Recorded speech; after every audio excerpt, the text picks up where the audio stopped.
Graça e paz, irmãos. Bom dia. Vamos abrir a palavra do Senhor, segundo aos Coríntios.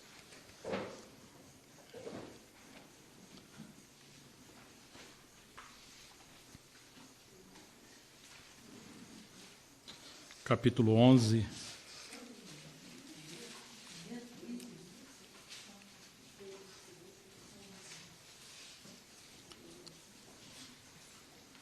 Podemos ler 2 Coríntios 10, versículo 10, primeiro. 2 Coríntios 10, versículo 10. Porque as suas cartas, dizem, são graves e fortes, mas a presença do corpo é fraca e a palavra desprezível. 2 Coríntios 11, versículo 30. Se convém gloriar-me, gloriar-me-ei no que diz respeito à minha fraqueza. E 2 Coríntios, capítulo 13, versículo 3 em diante. Visto que buscais uma prova de que Cristo fala em mim, o qual não é fraco para convosco, antes é poderoso entre vós. Porque ainda que foi crucificado por fraqueza, vive contudo pelo poder de Deus. Porque nós também somos fracos nele, mas vivemos com ele pelo poder de Deus em nós. Verso 9. Porque nos regozijamos de estar fracos, quando vós estáis fortes. E o que desejamos é a vossa perfeição. Vamos orar ao Senhor, contar com a sua graça. Pai, no nome de Jesus Cristo, nosso Senhor, essa manhã que o Senhor renovou para vivermos para a tua glória, pedimos que a luz da verdade do Evangelho também possa brilhar em nosso coração, em nossa mente, como o Senhor fez o sol brilhar hoje na natureza e deu vida. Abra a tua palavra, Senhor, para nós mais uma vez. Dá-nos entendimento, Senhor. Ganha-nos por completo. Nós somos tão necessitados de Ti. Queremos Te louvar pela palavra do Senhor nesse dia. E nós confiamos no ministério do Teu Espírito. Oramos para a Tua glória, em nome de Jesus. Amém. Ontem nós começamos a ver que o Senhor escolheu as coisas fracas. Ele escolheu usar as coisas fracas para que ficasse claro, evidente, que é a sua graça que sustenta todas as coisas. Deus escolheu vasos de barro para que a excelência do poder fosse dele e não do vaso. E de maneira estranha, Paulo, porque foi tão esmagado pela disciplina de Deus, mas é uma disciplina de amor, ele conheceu profundamente a natureza daquele que, embora sendo forte, ele se fez fraco. E que ele manifestou o seu poder pela sua fraqueza. Um Deus todo suficiente, completo, pleno, que não necessitava de nada, ele ainda assim se permitiu ser vulnerável. E a sua fraqueza, para a loucura daqueles gregos que, acostumado com a filosofia, com a cultura da Grécia Antiga, de que eles entendiam, na verdade, os outros reinos anteriores deles eram assim, que os reis e os deuses fortes eram aqueles que esmagavam os seus opositores, os seus inimigos. Eles demonstravam poder quando eles subjugavam os outros. E alguns que exigiam sangue, eles entendiam que o sangue derramado dos seus inimigos geravam força neles. E agora Paulo vem pregando um Deus, na pessoa de Jesus Cristo, que foi a cruz por amor. E de alguma forma isso se tornou um escândalo para os gregos. Uma loucura para eles. Os judeus buscavam sinais e os gregos sabedoria. Qual sabedoria? Que sabedoria é essa de alguém que se diz todo-poderoso, o Criador dos céus e da terra e se faz criatura? Alguém que governa o universo e se permitiu ser governado. Alguém que liderava anjos, estrelas, mares e tudo, ele agora vem e nasce no ventre de uma mulher simples e se torna tão vulnerável como uma criança e precisa ser cuidado. Escolheu um lugar simples, pessoas simples, foi enrolado, deitado numa manjedoura, veio de Nazaré, uma grande profissão, entre aspas, um carpinteiro. E quando ele vai começar o seu ministério, no lugar de ir para o topo da glória da cultura antiga, ele vai para o deserto ser tentado por Satanás. Então, isso tudo é muito louco para a conjectura humana. E quando ele vai começar o seu ministério, ele começa chamando pessoas no nível mais baixo, mais simples, que eram os pecadores. Ele não escolheu os grandes eruditos para ser os seus seguidores, nem os nobres. Ele escolheu pessoas simples, de classe baixa, indoutos, para que a riqueza deles fosse de fato o próprio Senhor. Interessante que quanto mais ele caminhava nessa terra, o nosso Senhor, mais escândalo ele produzia. Do ponto de vista da religião, Jesus foi um fracasso. Ele não conquistou nada. Ele veio para os que eram seus e os seus o rejeitaram. Ele veio para sua casa e ele foi tido como um impostor e até um endemoniado. Ele foi excluído pela elite e pelos sábios de Jerusalém. Ele encontrou seu descanso em Betânia e entre gente simples. Então, assim, é um choque muito grande. A cada ato do Senhor, ele causava um escândalo para as mentes religiosas, para as mentes lógicas, para os doutores da época. E se você vai trilhar o caminho do Senhor, você não serve para a religião. A religião vai perseguir você. Sua família provavelmente vai perseguir você. Se torna alguém, entre aspas, estragado. É um escândalo. Porque as mentes dominadas por esse mundo têm uma maneira de interpretar riqueza, glória, grandeza, aprovação, maturidade, totalmente baseada na aparência, na ostentação. E Jesus, ele é o contrassenso de tudo isso. Quando ele vem a Jerusalém, como rei de Israel, ele não veio descendo, segurado por anjos do céu. Não, ele veio montado num jumentinho. Você percebe que loucura que é essa? Aí vem o teu rei, né? Cumprindo as profecias dos profetas do Velho Testamento. Chega uma hora que Paulo diz, no capítulo 13 dessa carta de 2 aos Coríntios, o versículo 4 diz assim: porque ainda, capítulo 13, versículo 4, porque ainda que foi crucificado por fraqueza, ou em fraqueza. Você está vendo a fraqueza de Jesus? E você viu a fraqueza de Deus, mas não veja a fraqueza do ponto de vista negativo, como pecado, debilidade. A fraqueza foi, como certa vez disse J.S. Penrose, que Jesus não pôde salvar a si mesmo. Como assim não pôde salvar a si mesmo? Porque embora ele sendo Deus com Deus, ele se permitiu ser esmagado pelo amor. A força do seu amor foi muito maior do que a força de salvar a si mesmo. Porque a natureza da sua vida é viver uma vida para agradar o seu Pai e não a si mesmo. Ninguém o obrigou a ir para a cruz. Ele deu a sua vida espontaneamente. Então, diferentemente daqueles que pensam ser poderosos, a manifestação do poder se dá quando alguém se permite morrer para agradar a Deus. O poder não se manifesta pelo conhecimento. O poder não se manifesta pela oratória, pela sabedoria. Não é pela ostentação, não é pela aparência, não é o quanto já se leu, não é o quanto de conferência se foi. O poder se manifesta pela graça de você ser anulado, para que ele seja exaltado.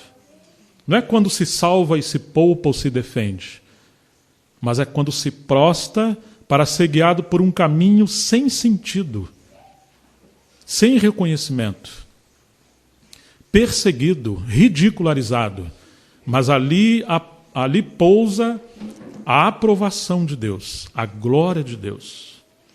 Só há poder quando há poder para morrer para si, para que os outros vivam. Como disse Paulo, em nós opera a morte para que em vós opere a vida. Ele aprendeu isso com o Senhor. Quanto mais se conhece o Senhor, mais dessa natureza dele passa a habitar e dominar o nosso ser.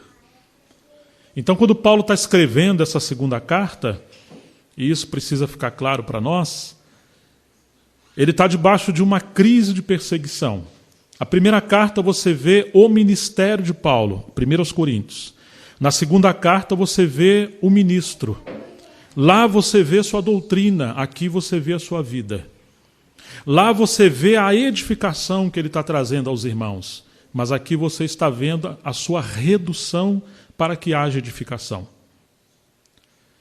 Na primeira carta ele está trazendo disciplina àqueles que fracassaram e precisavam ser corrigidos. Na segunda carta ele está revelando a disciplina que Deus colocou sobre ele. Na primeira carta ele está se dirigindo aos fracos. Na segunda carta ele está cortando fortemente os falsos obreiros fraudulentos enviados por Satanás. Então, a sua biografia mais alta você vai encontrar nessa carta e em Filipenses. Aqui ele revela as entranhas da sua vida, e embora aos Filipenses ele escreveu com alegria, aqui ele vai dizer que escreveu com lágrimas, tristeza, angústia e dor. Talvez é a carta que ele derramou mais lágrimas, foi essa carta. Então, quando você observar essa segunda carta, nós estamos vendo aqui a natureza da vida cristã. De que as fraquezas que Deus impôs a Paulo como debilidades foram laços e cercas do seu amor como base do poder de Deus se aprofundar na vida dele. E ele tem uma forma tão peculiar de escrever, porque você vai encontrar, por exemplo, vamos voltar aqui um pouquinho, o capítulo 11.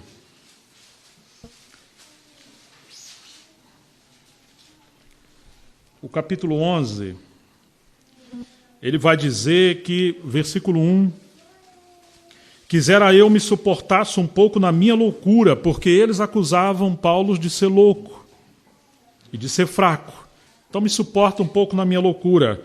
Suportai-me, porém, ainda, porque eu estou zeloso de vós com zelo de Deus. Porque vos tenho preparado para vos apresentar como uma virgem pura a um marido, a saber, Cristo. Eu não estou seduzindo vocês para vocês ser como uma noiva dos obreiros.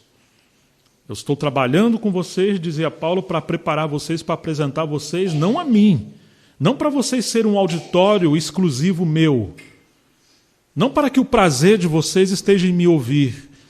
Eu estou trabalhando, adornando vocês como um ajudador do noivo para preparar vocês para o noivo. E lembrando o que João Batista falou, quem tem a noiva é o noivo. O amigo do noivo se alegra com quem que ele deve se alegrar? Com a noiva ou com o noivo? Com o noivo. Pois é, mas qual era o problema desses obreiros? Eles estavam se alegrando com a noiva do noivo. Percebe, irmãos? Quando a igreja começa a ter satisfação nos obreiros, isso é uma fornicação espiritual. Aquilo que eles falavam, eu sou de Paulo, eu sou de Pedro. Nossa, Paulo pode ter conhecimento, mas a sombra de Pedro curava. E o que dizer de Apolo, um erudito, um mestre no Velho Testamento? Então eles começavam a ter preferências ministeriais. E isso revela um espírito de engano, de sedução, de facção, aonde uma igreja carnal e fraca, ela passa a girar em torno de ministérios. E passa a ter preferências entre ministérios. E passam a ter satisfação quando esses ministérios vêm visitá-los. Isso representa o equívoco de Corinto. Mas eles estavam sendo assediados também pelos falsos obreiros. Então agora Paulo está usando de sabedoria, ainda que eles achavam que Paulo era louco, ou ele estava delirando, como dizia o rei Agripa, as muitas letras te fazem delirar. Então ele está dizendo que o zelo que ele tem por eles é um zelo de Deus e por Deus, não é um zelo para eles, para prepará-los a uma virgem pura para ele. Paulo está trabalhando como Jesus trabalhou, porque Jesus trabalhou na perspectiva de que um dia ele ia morrer. Então, quanto mais o seu ministério cresce, é evidenciado quando ele se ausenta. Alguém que reivindica a presença revela fraqueza e não maturidade. Quanto mais um pai e uma mãe se torna maduro, mais as mãos ele tira dos seus filhos e prepara eles para a realidade da vida. Não poupa eles de sofrimento. Eles vão ter que sofrer. Mas uma mãe muito presente, ela anula as faculdades do seu filho. Se torna uma personalidade fraca, incapaz, insegura. Amanhã está um menino de 20 anos. Acha que é menino, mas é um homem. Mas ainda para tomar a decisão, até para comprar uma camisa, a mamãe tem que ir lá ajudar ele. Ou as moças. Por quê? Porque estragou, não preparou eles para a realidade da vida. Essa questão de poupar os filhos para que não sofram, isso é um equívoco, porque Deus não poupou o seu filho. Então Paulo estava preparando eles para a vida real, mas os falsos obreiros queriam mimá-los para eles não crescerem, para haver uma autodependência. Uma dependência doentia de ministério. Uma igreja que depende insistentemente de ministérios representa uma igreja fraca que não conhece o ministério do Espírito Santo. Você precisa de homens, não de Deus. Deus nos deu os homens para nos servir, mas não para substituir o Espírito Santo.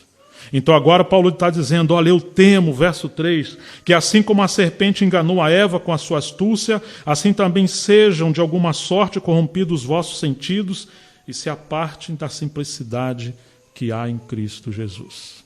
Simplicidade, humildade, dependência de Deus. Porque se alguém vindo pregar-vos outro Jesus que nós não temos pregado, qual Jesus?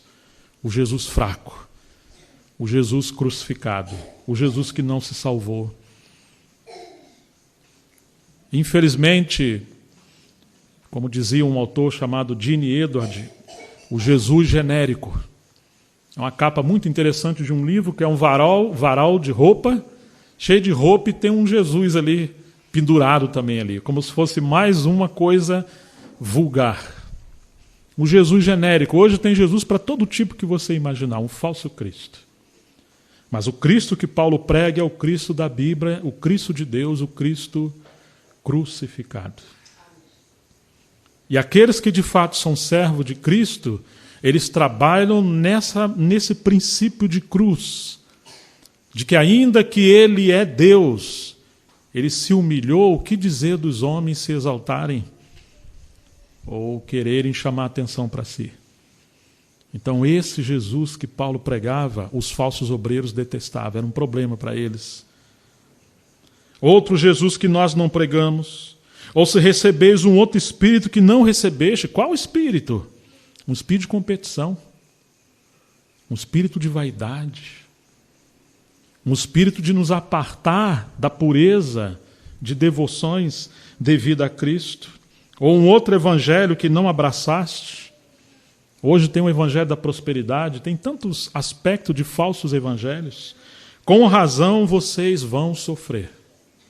Mas não é um sofrimento que produz a glória de Deus. É um sofrimento que se dá por estar distante do chamamento de Deus. Porque penso que em nada eu fui inferior aos mais excelentes apóstolos. Porque Paulo veio depois dos 12. E eu sou rude na palavra, igual vocês falam. Paulo gosta de exortar. Irmãos, hoje as pessoas querem ouvir uma mensagem que adula o ego, que massageia o ego. A sabedoria, o conhecimento gera uma fascinação. No capítulo 8, verso 1, ele diz que a sabedoria, o conhecimento incha, o amor edifica. Existem religiões que elas são fascinadas por sabedoria. O gnosticismo, que era uma religião do primeiro século, era uma mistura de fascinação, era um gnosticismo que misturava esoterismo, manifestação de anjos e conhecimento mais elevados. E a marca de que alguém estava crescendo era demonstrada quando ele tinha muito mais conhecimento. As pessoas preferiam, então, aquele conhecimento mais elevado.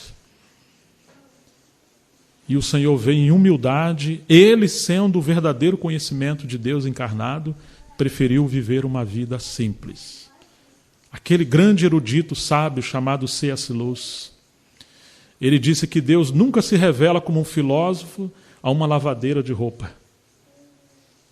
Ele vai falar com simplicidade àquela mulher. Você imagina isso? Que doçura, que nobreza. Ele falou aos camponeses, aos pecadores, aos pobres. Ele admirou as viúvas, ele admirou os órfãos. Ele se tornou marido das viúvas. Ele veio para um povo simples. John Wesley, alguém que conheceu o Senhor, preparava o seu sermão e ele lia para a sua empregada doméstica, uma mulher simples que não sabia ler. Se ela entendesse, ele pregava. Se ela não entendesse, ele ia lá, corrigia o seu sermão e colocava a linguagem mais simples. Porque na concepção daqueles que conheceram o Senhor, se ele prega uma mensagem que o simples não entende, ou uma criança não pode entender, a sua pregação não serviu para nada. Você só atingiu mentes mais capazes. Mas o que adianta a mente estar cheia de conhecimento se o coração não estiver inflamado com o fogo do Espírito Santo? Isso vai gerar orgulho e inchaço. Se o nosso coração tivesse cheio do fogo de Deus, 10% do que a nossa cabeça está cheia de conhecimento, teríamos um avivamento nesse tempo. Então você vai encontrar Paulo dizendo, ainda que eu sou rude na palavra, eles começaram a questionar Paulo. Porque Paulo, quando vem ter com eles, exortava eles a uma vida de santidade, de consagração. Falava da ira de Deus, falava de santidade, falava de consagração. Não é essa libertinagem que nós encontramos hoje, onde as pessoas estão trabalhando de alguma forma, vivendo de alguma forma, em prol da sua felicidade. Inclusive procurando o lugar onde você se sinta melhor. E novamente citando C.S. Lewis, ele disse, se você quer procurar um lugar para se sentir confortável, eu não recomendo o cristianismo. Entendeu? Então tem alguma coisa errada no nosso tempo. Porque as pessoas estão procurando um ambiente onde elas se sintam bem. E a igreja é um lugar para a glória de Deus. Não onde o homem se projeta, não onde os auditórios estão procurando os melhores pregadores, para eles se sentirem mais ricos em conhecimento. Nós precisamos de irmãos e irmãs que nos exortem à santidade, à pureza, ao quebrantamento. Irmãos, quantos casamentos destroçados. Quantas pessoas trocando de cônjuges. Quantos jovens se perdendo. Quantas coisas estranhas têm acontecido nesses dias. Quantos lugares onde tem tantas coisas, mas você vai procurar o movimento do Espírito Santo, você não acha. Alguém já disse que se o Espírito Santo se ausentasse da igreja, quase ninguém perceberia a sua ausência, porque as coisas estão tão bem organizadas, os homens estão liderando de maneira tão forte, que não necessita do ministério do Espírito Santo. Eu sou rude na palavra, mas eu não sou no conhecimento. Eles gostavam do conhecimento que Paulo tinha, mas eles não queriam a severidade de Paulo. Você percebe isso? Como é que é fácil ser seduzido? O Ivan Panin, um sábio, ele disse que se alguém for só mel, só vai atrair mosca para a vida dele. Então, mas já em todas as coisas nos temos feito conhecer totalmente entre vós. Ou seja, ele não tinha uma vida apenas no púlpito. Ele tinha uma vida também entre o rebanho. Ele não apenas cheirava livro, ele tinha cheiro de ovelha. Ele não vivia apenas na biblioteca, ele vivia no campo. Suas costas tinham cicatrizes das marcas de Cristo. Ele era um homem forjado em dor e era um homem que gastava a sua vida entre o rebanho. As pessoas não conheciam apenas a mente e cérebro de Paulo. As pessoas conheciam muito mais o seu coração de pai e de pastor. Vocês conhecem esses falsos obreiros? Paulo está perguntando. Não, vocês não conhecem. Vocês conhecem a mensagem deles. Pequei porventura humilhando-me a mim mesmo, para que vós fosseis exaltado, porque de graça vos anunciei o evangelho de Deus. E aí você tem um outro problema, que Paulo teve que abdicar ou renunciar ao seu direito de desfrutar das contribuições, porque aqueles falsos obreiros estavam reivindicando contribuições. Outras igrejas eu despojei, para vos servir, recebendo delas salário, e quando estava presente convosco e tinha necessidade, a ninguém fui pesado. Ele trabalhou noite e dia em Corinto para não ser pesado a ninguém. Por quê? Porque ele queria mostrar pela sua vida a diferença que é entre servir a Deus e entre buscar os interesses próprios no meio do povo de Deus. Embora Paulo fosse o pai na fé deles, ele preferiu não receber contribuição dos irmãos. Porque uma das reivindicações ou dos meios daqueles outros obreiros servir aquela igreja local é servir a oferta. Irmãos, se a nossa maior preocupação é contribuição financeira, a que ponto nós chegamos? O dinheiro na casa de Deus deveria ser a menor das preocupações e não a maior. Se tem algo que Jesus não se preocupou foi com dinheiro. Ele não se preocupou de tal ponto que ele entregou a bolsa para Judas administrar. Mas aqui você está vendo que aqueles que de alguma forma circundavam ali, eles tinham dificuldade com dinheiro. Porque, irmãos, ele recebeu a contribuição dos macedônios, igrejas pobres, que supriu a necessidade de Paulo quando ele estava em Corinto, para ele não dar ocasião àqueles que buscavam ocasião na vida dele. Verso 9, porque os irmãos que vieram da Macedônia supriram a minha necessidade. Você vai encontrar isso no capítulo 18, verso 5. Que quando chegou os irmãos com a contribuição, Paulo se dedicou totalmente ao Evangelho. E em tudo me guardarei de vos ser pesado, e ainda me guardarei. Ele tinha direito, e é bíblico, que haja contribuição àqueles que servem, mas nunca um negócio, nunca um oportunismo. Como a verdade de Cristo está em mim, esta glória não me será impedida nas regiões da Caia. Por quê? Porque não vos amo? Deus o sabe. Mas o que eu faço, farei para cortar ocasião aos que buscam ocasião, a fim de que naquilo em que se gloriam sejam achados assim como nós. Porque tais falsos apóstolos são obreiros fraudulentos, transfigurando-se em apóstolos de Cristo. E não é maravilha, porque o próprio Satanás se transfigura em anjo de luz. Não é muito, pois, que os seus ministros se transfigurem em ministros da justiça, o fim dos quais será conforme as suas obras. Outra vez vos digo, ninguém me julgue ser insensato, ou então recebei-me como sensato, para que também me glorie um pouco.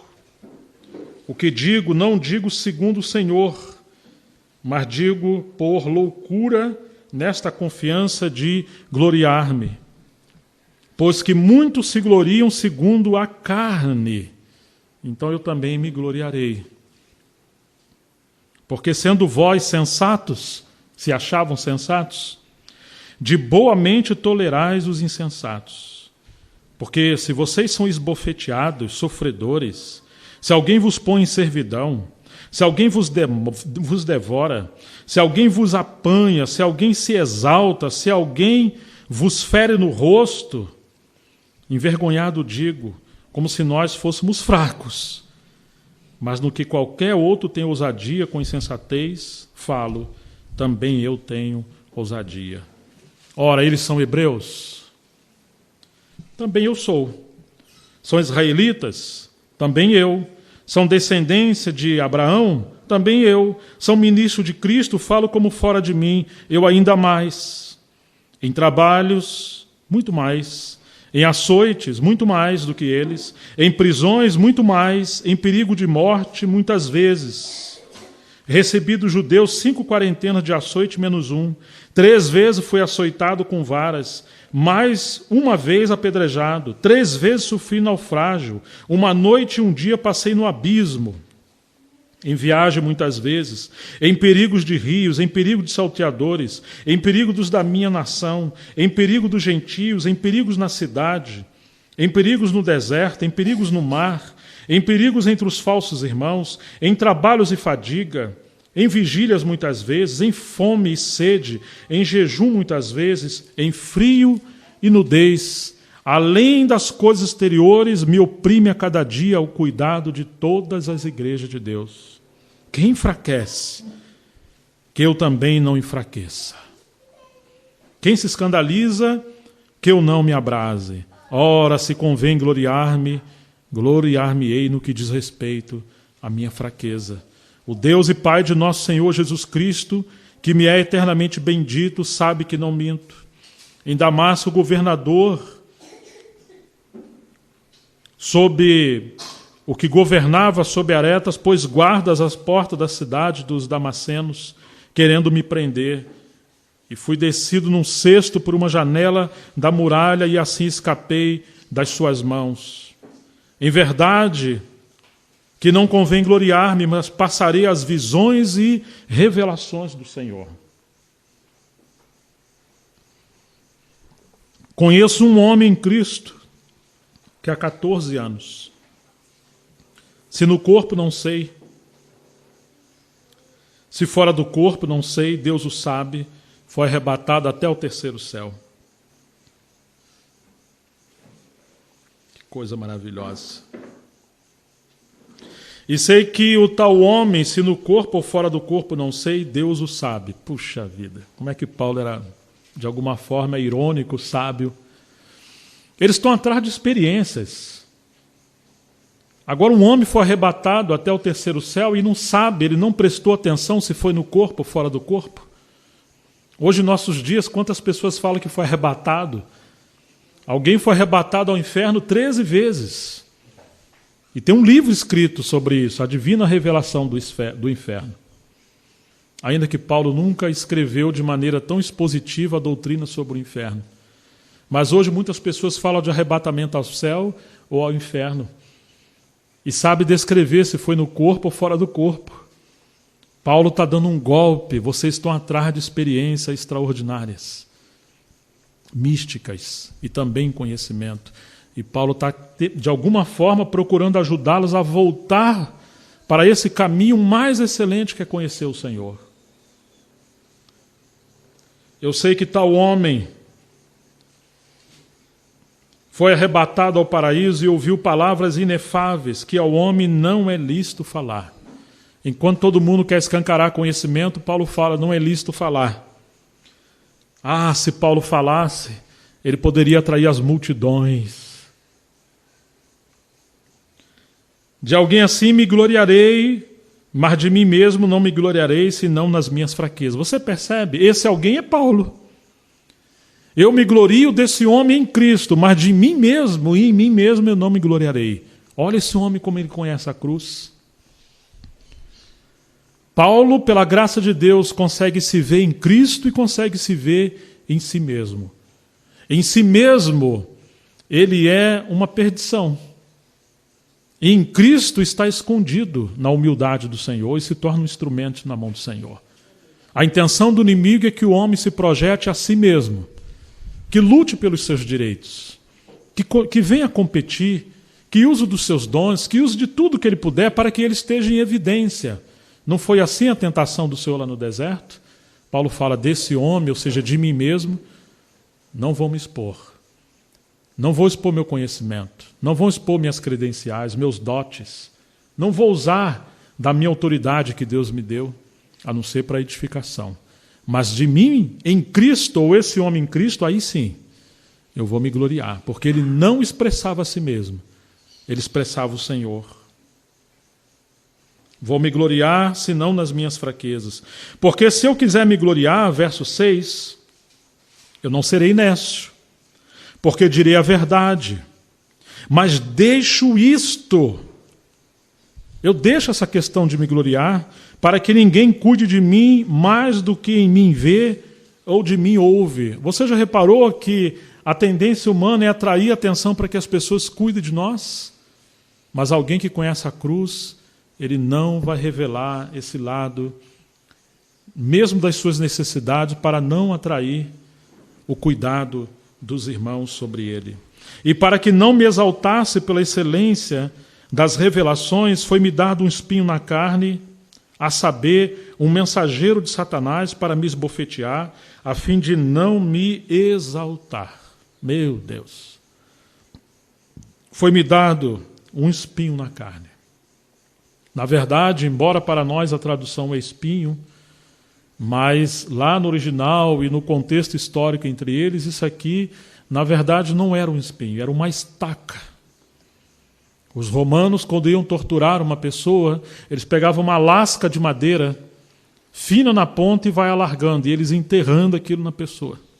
Era uma dor terrível, quanto mais se mexe ou tenta sair, mais intensifica a dor. Não é simplesmente um espinho que entra na mão e você ainda consiga trabalhar. É algo que te enfraquece, que tira o seu movimento, que te mantém humilhado, prostrado. E aí Paulo está dizendo, para que eu não me exaltasse, ou seja, onde há revelação, onde há conhecimento, provavelmente haverá exaltação. É muito difícil você encontrar erudição com piedade, a menos que se conheça a cruz de Cristo e a humildade de Jesus. Um autor, pensador das Assembleias de Deus, Antônio Gilberto, nunca esqueci uma frase que há muitos anos ele falou em um livro, dizendo que quanto mais for a nossa comunhão com Deus, mais humildes seremos. Os cachos mais carregados de frutos são aqueles que mais se abaixam. Se você só tem conhecimento, você começa a ir para as regiões inacessíveis da sabedoria e da loucura do orgulho. Mas se você conhece o Senhor, é como um cacho de fruto que vai pesando aquele galho e ele vai se arriando. Se você quer encontrar irmãos maduros, não olhe para cima, olhe para baixo. Eles estão sempre nos lugares mais baixos. Se você quer encontrar um profeta, e você lê o livro de Atos e também o Velho Testamento, não procure ele nas altas convenções. Acha um montoeiro de pedras e você começa a tirar as pedras das acusações e perseguições, provavelmente os profetas estão ali baixo. Ou você não lembra que Jesus falou, Jerusalém, Jerusalém, que matais os profetas e apedrejais os que te são enviados. Quase sempre os verdadeiros profetas estão debaixo do monturo de pedras das críticas e do abandono. Eles são, como era Elias, os perturbadores de Israel. Eles falam que nós não queremos ouvir. Então Paulo agora está dizendo que foi lhe dado um espinho na carne, a saber, um mensageiro de Satanás. Que palavra tão mística e tão estranha. Isso aqui tem sido um motivo de, digamos, degladiações entre os eruditos e os teólogos. Há várias interpretações sobre esse espinho. A maioria acredita ser enfermidades profundas de Paulo, acerca do qual 3 vezes eu orei ao Senhor para que se desviasse de mim, assim como Jesus orou 3 vezes lá no Getsêmani. E depois que o Pai lhe respondeu claramente, ele se levantou e não falou mais no assunto. Parece que Paulo nunca mais orou sobre isso, depois de ter orado como seu mestre 3 vezes. Ele me disse, a minha graça te basta, porque o meu poder se aperfeiçoa na fraqueza. Agora Paulo abraça a fraqueza que os falsos obreiros estavam rejeitando e buscando ostentação na carne. De boa vontade, pois, me gloriarei, não no conhecimento, não na prosperidade, não nas elites, não nas vantagens. Eu me gloriarei nas minhas fraquezas, para que em mim habite o poder de Cristo. Por que tem tanta falta de poder, ou tão pouco poder entre nós hoje? Porque nós estamos fugindo das debilidades, da humildade, da disciplina, e estamos procurando os lugares mais nobres e os contentamentos, os afagos naturais. Nós, às vezes, preferimos ser destruídos pelo elogio do que ser salvos pelas críticas daqueles que nos amam. Esse é o problema do nosso tempo. Queremos holofote sobre nós e não a sombra da cruz. Que coisa terrível. Por isso falta o poder de Deus. Por isso, verso 10, sinto prazer nas fraquezas. Sinto prazer nas injúrias. Paulo não ia lá se defender quando alguém acusava Paulo. Sinto prazer nas injúrias. Sinto prazer na necessidade. Ele não choramingava como nós, meu Deus, por que está tão pouco? Por que está passando isso ou aquilo? Paulo dependia da provisão do Senhor. Sinto prazer nas perseguições. Sinto prazer nas angústias. Paulo sofria angústia. Por amor de Cristo. Porque quando estou fraco, então sou forte. Parece um paradoxo muito grande, né? Porque é uma linguagem estranha, o masoquismo, alguém que sente prazer na dor, na luta, na injúria, mas não é isso que Paulo está falando. Esse é o paradoxo da vida cristã. O que Paulo amava era a vontade de Deus, o que Paulo amava era a graça de Deus. Se o sofrimento era um ambiente que a graça abundava, então ele tinha prazer no sofrimento não por causa do sofrimento, mas porque tudo o que ele almejava era ser cheio da graça de Deus. Fui nessa em gloriar-me, vós me constrangestes. Agora Paulo está mostrando o que é se gloriar. Ele não está contando o que ele ouviu no terceiro céu. Ele não está contando as suas experiências com anjos. Ele não está falando do seu arrebatamento, nem das suas curas que ele operou. Ele não está falando de quantas igrejas ele fundou. Ele não está falando das suas cartas, das suas revelações. Não. Ele está falando das suas fraquezas. Irmãos, vocês já encontraram alguém que fala das suas fraquezas? Alguém que já contou suas derrotas? Alguém que já falou das suas decepções? Dos seus fracassos? É uma coisa rara, né? Todo mundo fala das suas conquistas. Os nossos erros como pais, como empresários falidos, pessoas que erraram na vida e reconquistaram e venceram, isso deveria ser um tesouro para os seus filhos e a nova geração. Você não tem que esconder isso. Não esconda a sua doença, não esconda o seu problema. Muitas das vezes Deus nos permite passar por grandes problemas, inclusive doenças. Aquilo é para alargar o nosso coração e nos limpar da nossa vaidade e orgulho e nos transformar em humildade para que possamos ajudar aqueles que estão passando por fraqueza e tribulação. Mas nós queremos nos maquiar de tal maneira, somos bons atores, que queremos revelar que nós somos muito melhores do que de fato nós somos. Nós sabemos um pouco do que nós somos. Alguém já disse que, na verdade, nós somos, entre aspas, 3 pessoas. A que nós achamos que somos, aquela que as pessoas acreditam que nós somos e aquela que de fato somos de verdade. É muito difícil, leva tempo para ver um alinhamento de sermos o que de fato somos e não aquela imagem daquele ator, aquele impostor que habita em nós e a gente simula uma personalidade que nós não somos. Tem um livro interessante do Branham Manning chamado O Impostor que Habita em Mim. O quanto ele vem nos sabotar. Falava esses dias, pode ser que você ore, Senhor, eu não presto, não estou valendo nada, eu sou um miserável. E depois alguém chega para você e falou, irmão, você não vale nada, você não presta. Aí você vai ficar ofendido. Isso prova que de fato você é um impostor, né? Às vezes nós falamos coisa para Deus, mas não aceitamos que as pessoas falem conosco. E dizia o Spurgeon, quando alguém fala mal de você, não fica triste não. Você é muito pior do que aquilo que falaram de você. Fica tranquilo.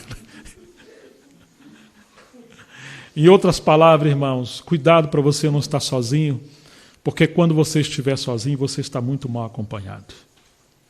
Nós temos um advogado, que é o nosso ego, sempre vai nos defender em causa própria. Nós sempre pensamos de nós mais do que convém. Temos vergonha de descer aos porões da nossa alma, queremos andar naquele jardim do lado de fora mostrando as nossas virtudes. Mas lá dentro nós sabemos, os demônios, entre aspas, que percorrem a nossa alma. Sabe quando nós dormimos ou estamos quase aprofundando no sono e começa a sair para fora aqueles pensamentos terríveis, aqueles sonhos terríveis que temos vergonha até de contar depois. Muitas das vezes isso não é o diabo, não. Isso somos nós. Potencialmente somos os homens mais terríveis da face da terra. Quando nós estamos acordados, a nossa mente tem os vigilantes ali dominando os nossos pensamentos. Mas quando nós dormimos, o subconsciente olha e fala, os vigias estão dormindo da mente e da alma, vamos sair para fora. Aqueles desejos reprimidos começam a escancarar para fora. Aí aparece um pedófilo, um adúltero, um ladrão, um maldizente, um obreiro fraudulento, alguém que quer uma vanglória, alguém que fala, eu quero ser rico a todo custo. Se o diabo não fosse tão ruim, quem sabe a gente faria um pacto com ele para conquistar as coisas que lá dentro, no mais íntimo de nós somos tão terríveis como qualquer pessoa. Por isso que não temos que condenar rapidamente as pessoas, porque potencialmente nós somos aquele que cometeu os pecados mais terríveis hoje, que lemos nos jornais. Aquele sangue daquele homem sanguinário terrível corre dentro de você e de mim. Nós estamos de pé pela pura e misericórdia graça de Deus. Ele nos deu a nova vida. Em Cristo nos gloriamos, mas em mim mesmo eu sei que não habita bem algum. Então você vai encontrando Paulo falando a sua realidade, que nós temos medo da nossa realidade.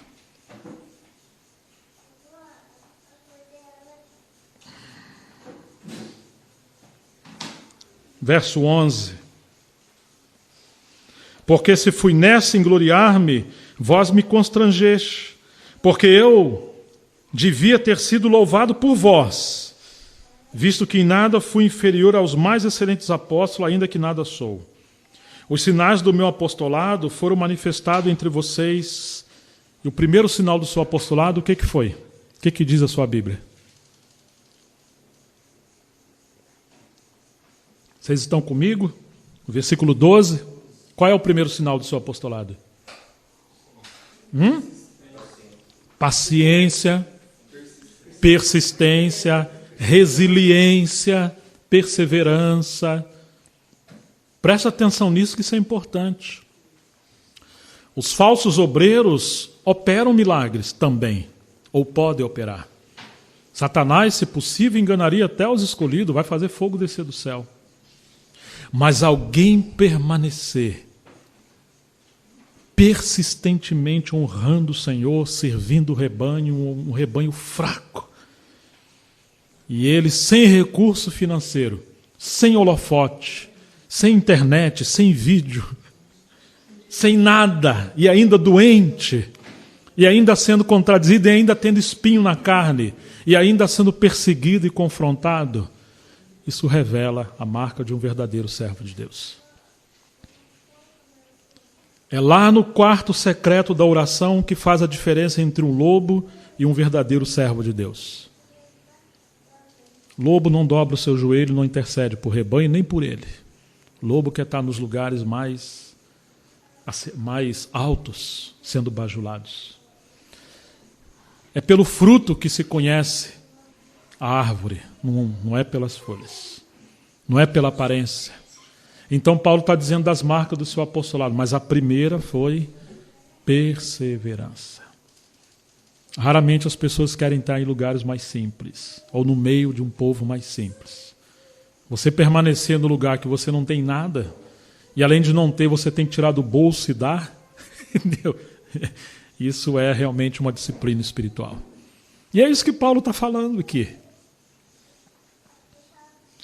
Na verdade, Paulo fala para não tapar a boca do boi que estava debulhando o grão, né? Ele citando em 1 Coríntios. A igreja em Corinto deixou de contribuir para Paulo porque contribuía para falsos obreiros. E essa é uma obra maligna de matar os verdadeiros servos do Senhor. Quase sempre aqueles que são verdadeiros servos do Senhor ficam desprovidos. E aqueles que estão digamos, num espírito indevido, eles acabam sendo beneficiados porque a igreja não tem discernimento, está atrás de aparência. Irmãos, Paulo viveu isso aqui. E Paulo, para não dar ocasião, ele preferiu trabalhar. E para não dar ocasião, ele recebeu contribuição de outros lugares. Para isso ficar escancarado o que é um verdadeiro obreiro e o que não é. E agora ele coloca as marcas do seu apostolado. Em primeiro lugar, paciência, perseverança. Não olhe a aparência. Será que no meio da crise, da dor, da contradição, você vai permanecer?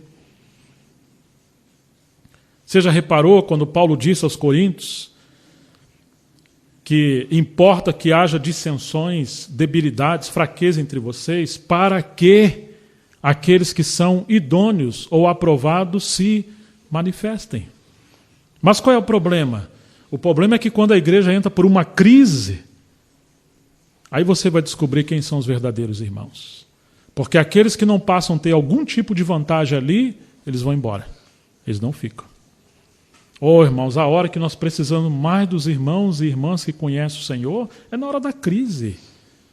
É nessa hora que os nossos joelhos e nossas costas têm que estar à disposição e temos que ter lágrimas para suportar a dor e interceder.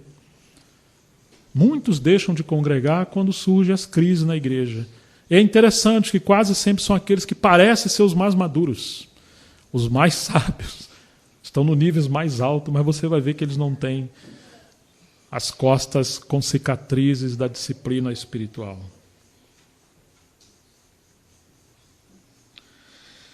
Verso 13, pois em que tendes vós sido inferiores às outras igrejas, a não ser que eu mesmo não vos fui pesado, perdoai-me por este agravo. Olha como é que Paulo está sendo irônico, né? Eis que estou aqui pronto para pela terceira vez ir ter convosco, e não vos serei pesado, pois que não busco o que é vosso, mas sim a vós mesmo. Porque não deve os filhos entesourar para os pais, mas os pais para os filhos. E eu de muita boa vontade gastarei e me deixarei gastar pelas vossas almas, ainda que amando-vos cada vez mais seja menos amado ainda. Mas seja assim, eu não vos fui pesado, mas sendo astuto vos tomei com dolo. Porventura aproveitei-me de alguns de vocês por meio daqueles que vos enviei? Vamos passar ao capítulo 13.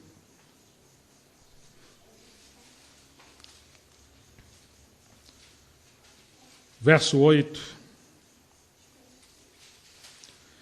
Porque nada podemos contra a verdade, senão pela verdade.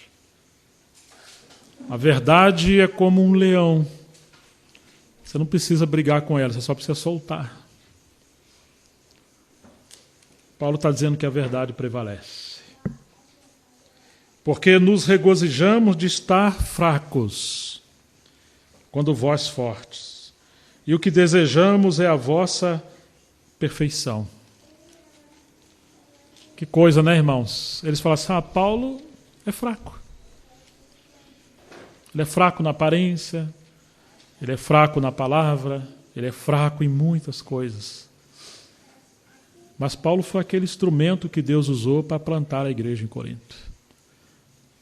Ele vai mostrar lá em Gálatas que os falsos obreiros acusavam a reputação de Paulo, para Paulo cair em descrédito, para eles passarem a ter vantagem sobre a igreja que Paulo plantou. Meu Deus, que coisa terrível. Quem assistiu aquele filme Gladiador, que eu gostei bastante, o nome do meu cachorro foi Máximos, né? Foi o máximo aquele filme. E aí, quando o imperador queria destruir o... Perdoe minha fraqueza de ver filme, né, irmão? Mas só de vez em quando. Quando ele quis destruir a reputação do Máximos, aquele africano que estava com ele falou assim, fique tranquilo, porque antes que ele destrua você, ele tem que destruir o seu nome, sua reputação, e você tem um grande nome. Que coisa interessante, né? Ou seja, enquanto as palavras causam apenas balanço como o vento, o testemunho arrasta, a vida arrasta. O maior poder de influência é o poder do exemplo. Ninguém pode destruir alguém. se ele tem um exemplo de vida. E esse filme tem uma lição muito interessante, que quiseram destruir a reputação daquele homem, para que ele caísse em descrédito, porque ninguém podia, digamos, ocultar o quanto ele era alguém nobre, o quanto ele era alguém usado na sua época. Era um líder. E aí Paulo está falando essas coisas. Porque nos regozijamos de estar fracos, quando vós estáis fortes. Quer dizer, se vocês estão de pé, ainda que nós estamos fracos, nós estamos felizes porque não estamos buscando a nossa glória. O que desejamos é a vossa perfeição.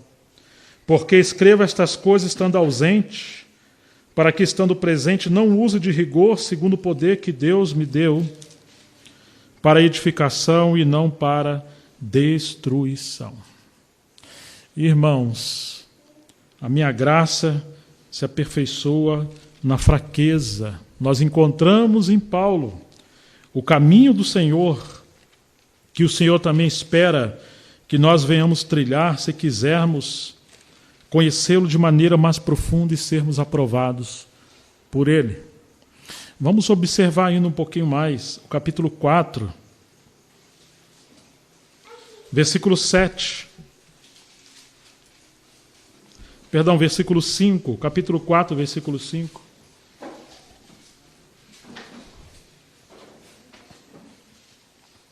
Porque não nos pregamos a nós mesmos, mas a Cristo Jesus, o Senhor, e nós mesmos somos vossos escravos, por amor de Jesus. Não pregamos a nós mesmos, mas pregamos a Cristo Jesus, o Senhor, e nós mesmos somos vossos, aqui diz servo, mas a palavra no original é escravo. Você percebe, irmãos? Não tem aqui assim, nós somos vossos conferencistas.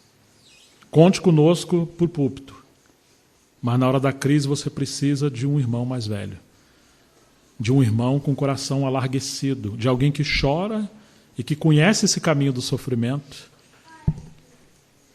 Você não quer um professor. Você quer um amigo.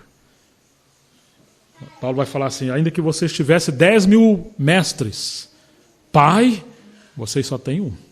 Você já pensou? Na hora da crise todos abandonavam. Paulo foi aquele que permaneceu com eles. Verso 7, temos, porém, esse tesouro em vasos de barro. Que consciência! O vaso não é de ouro. Não reluz, não tem vida própria. O vaso é de barro. Ele é fraco. Ele não tem do que se envaidecer. Para que a excelência do poder seja de Deus e não de nós. Em tudo somos atribulados, mas não angustiados, perplexos, mas não desanimados, perseguidos, mas não desamparados, abatidos, mas não destruídos, trazendo sempre por toda parte a mortificação do Senhor Jesus no corpo, para que a vida de Jesus se manifeste também no nosso corpo.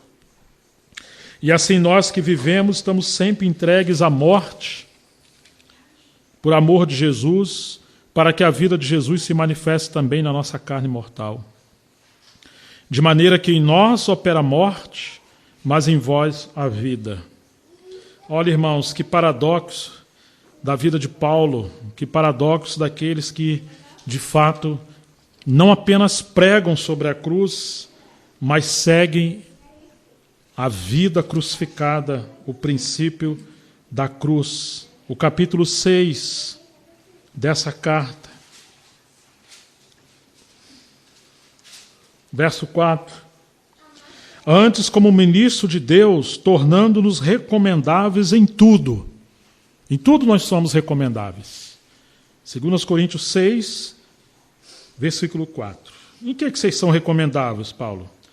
Numa grande biblioteca, no conhecimento de grandes livros, de grandes... Não. Ele nem menciona Gamaliel. Não. Nos tornamos recomendáveis em tudo. Primeiro, na muita... O que está escrito na sua Bíblia? Olha aí, irmãos. Está vendo? Aqui mostra a maturidade. no meio da crise, no meio da dor, no meio da luta, como aquela flor que está plantada no deserto, sozinho sob o sol escaldante ao dia e frio à noite, até desabrochar uma bela flor para o seu Senhor. Não foi transplantada dali para um lugar mais fácil. Muita paciência. Em segundo lugar, em que Paulo se recomendava, nas aflições. Em terceiro lugar, nas... Olha aí, irmãos, privações, necessidades. Necessidades, por amor a Cristo. Você imaginou? Paulo falou que tinha hora que está andando nu, com fome. Ele não tinha nada, Léo. A fúria de todo aquele exército maligno contra Paulo, que chegou ao ponto de usar a própria igreja para boicotar e exterminar o ministério de Paulo. Uma igreja fraca, que achava que era forte. Excluíram Paulo da comunhão, vocês sabiam disso? Se você ler com tranquilidade 1º ou 2º Coríntios, você vai encontrar que no capítulo 3 de 2ª carta de Paulo, ele vai dizer, eu preciso então de carta de recomendação para chegar até aí, né? Nós vamos considerar se vão receber você, Paulo. Como se Paulo fosse um estranho. Nas angústias, nos açoites, nas prisões, nos tumultos, nos trabalhos, nas vigílias e nos jejuns. Se pudéssemos tirar essa palavra jejum da Bíblia. Eu acho que isso aqui não é para o nosso tempo, não, né? Tem gente que pensa assim. Oração, jejum, necessidade, século XXI. Não. Ainda vê um homem estranhíssimo nesses dias, que vocês têm que ter muito cuidado em não ouvir, cuidado para não ouvir ele. Tem uma mensagem dele que ele diz assim, o chamado à angústia. Cuidado com esses homens. Leonardo Ravenhill, David Wilson, Paul Washer. Eu estou sendo irônico, irmãos. Hoje esses homens são os perturbadores de Israel. Eles estão falando de intercessão, de oração, de arrependimento, do juízo que virá, das marcas de um verdadeiro servo. Alguns criticam esses homens.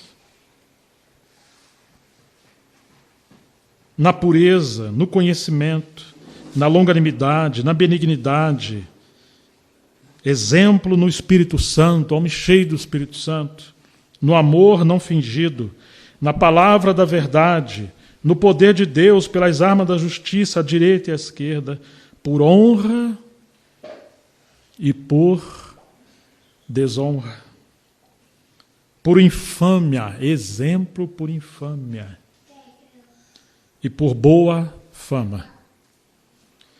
Como enganadores, porque eles eram acusados, Paulo e seus companheiros, e sendo verdadeiros, como desconhecidos, mas sendo bem conhecidos. Quiseram anular o ministério de Paulo, mas não tinha como, que foi ele que plantou aquelas igrejas.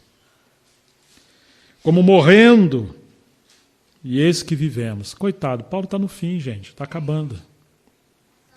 Como castigados e não mortos. Como contristados, mas sempre alegres. Como pobres, mas enriquecendo a muitos. E alguns que se achavam ricos estavam empobrecendo os santos.